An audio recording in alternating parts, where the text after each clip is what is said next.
Magandang buhay muli mga ka-hydroponics. Narito na naman tayo upang magbigay sa inyo ng mga napakadali, simple, epektibo at mga praktikal na pamamaraan mula sa pagpupunla, pagpapalaki hanggang mai-harvest ang ating mga alagang lettuce. At kung ikaw ay nagsisimula o bago pa lamang magtatanim ng lettuce, para sa iyo ang channel na ito. Huwag sanang kalimutang mag-share o mag-subscribe at i-hit ang notification bell ng ating channel, Lechugas at iba pa. Simulan natin sa pagpapatubo o pagpupunla ng mga pelleted seeds o mga nakapelet na buto ng lettuce gamit ang Coco Peat medium. Una, ihanda ang malinis na seedling tray na ating pagpupunlaan. Siguraduhin walang contaminants tulad ng fungus na posibleng makaapekto sa germination rate ng ating buto na ipupunla.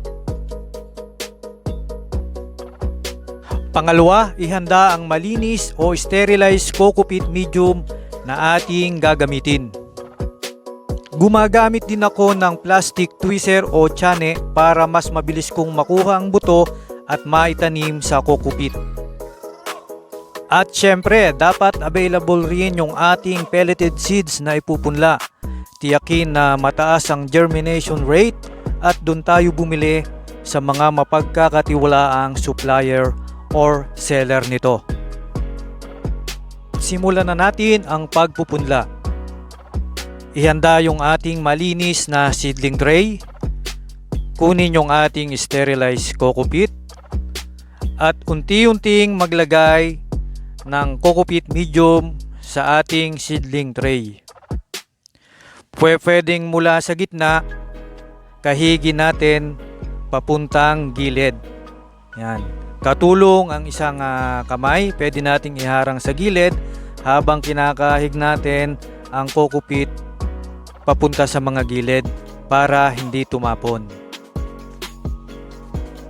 Yan. Kung tapos na yung kabilang gilid, syempre, iikot lang natin yung ating seedling tray para yung kabilang gilid naman yung ating malagyan.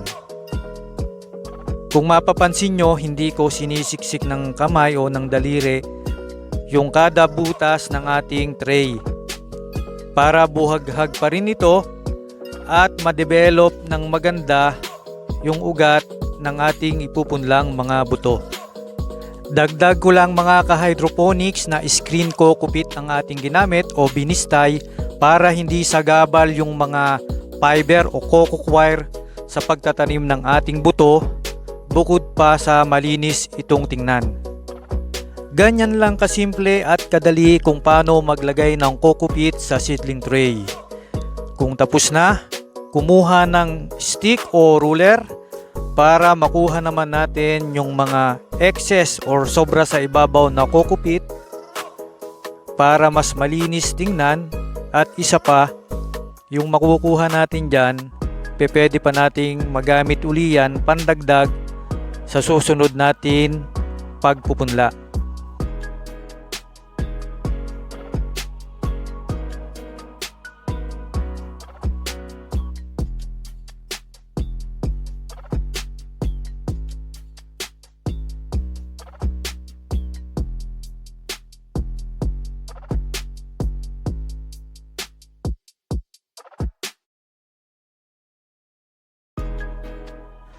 Ayan, pantay na at malinis ang ating seedling tray na may Coco Peat. Tanggalin lang natin yung ibang mga kalat-kalat sa gilid para mas malinis tingnan.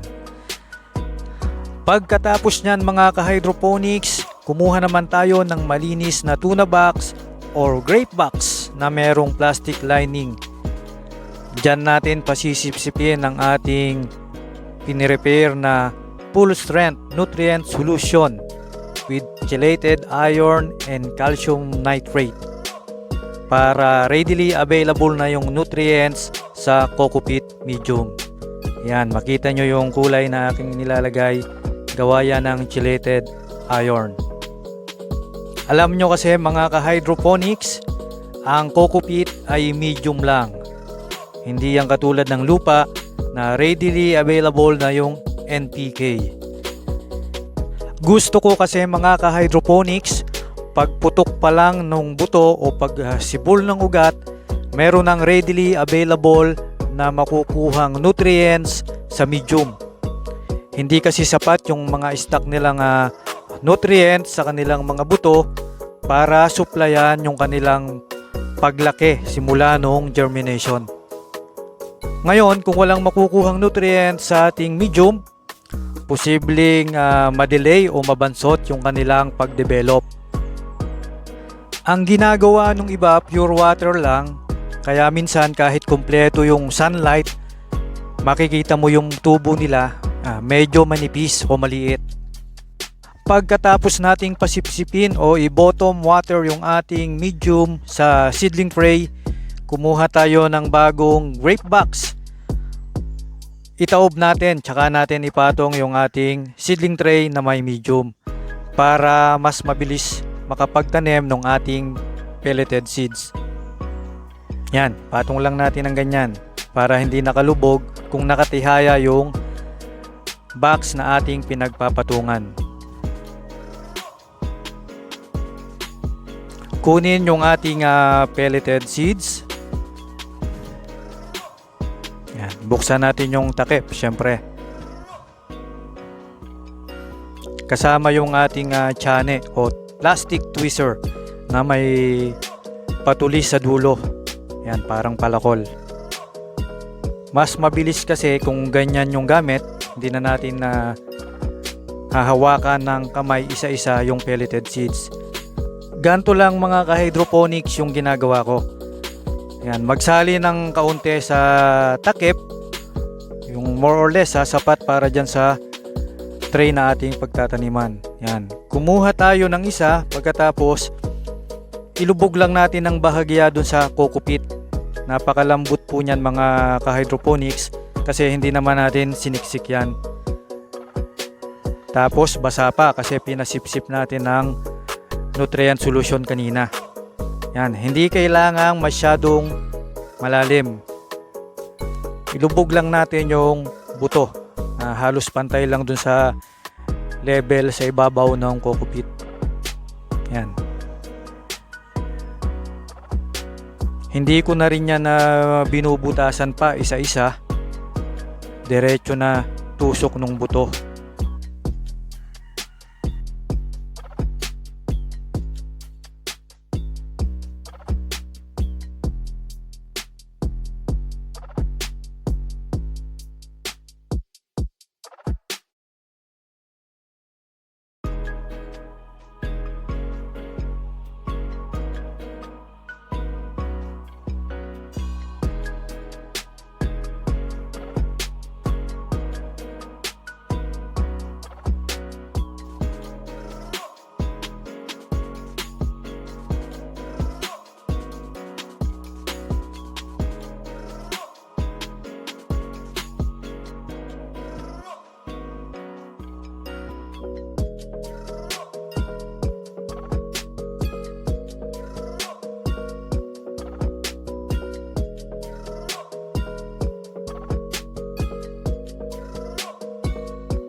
I've been dreaming on in my head like I've seen it, a life.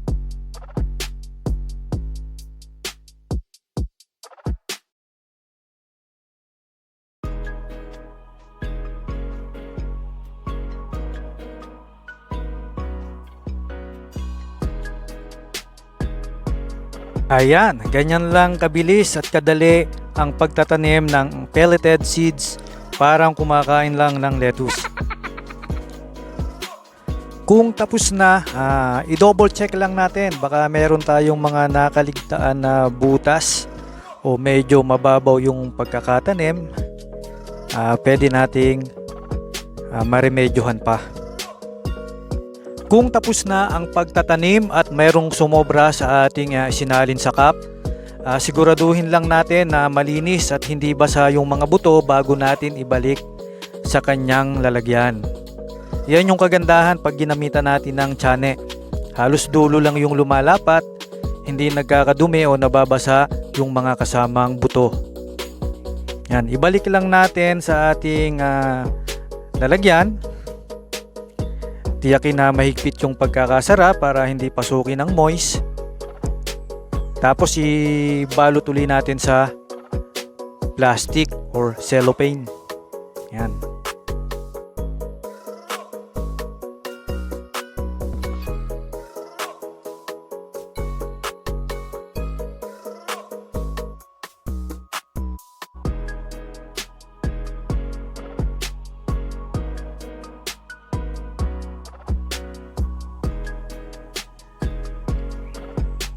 Yan, pwede na nating ilagay o ibalik sa ating refrigerator dun sa pinakababa sa may vegetable section.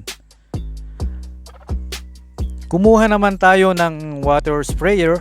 Mag-spray lang tayo ng pinong tubig dun sa ating bagong punlang buto para tiyakin na mababasa yung mga buto para sa tuloy-tuloy na pag-sprout o pag-germinate nito. Yan, basahin lang natin yung ibabaw kasi basa na yung medium nyan. Pagkatapos nyan, kumuha tayo ng pwedeng itakip. Pwedeng seedling tray din, itaob natin para maging dark o madilim yung kinalalagyan ng ating mga buto at hindi kaagad mag-evaporate yung moist ng medium nito para sa tuloy-tuloy na pag-sprout o pag-germinate sa loob ng 24 to 48 hours.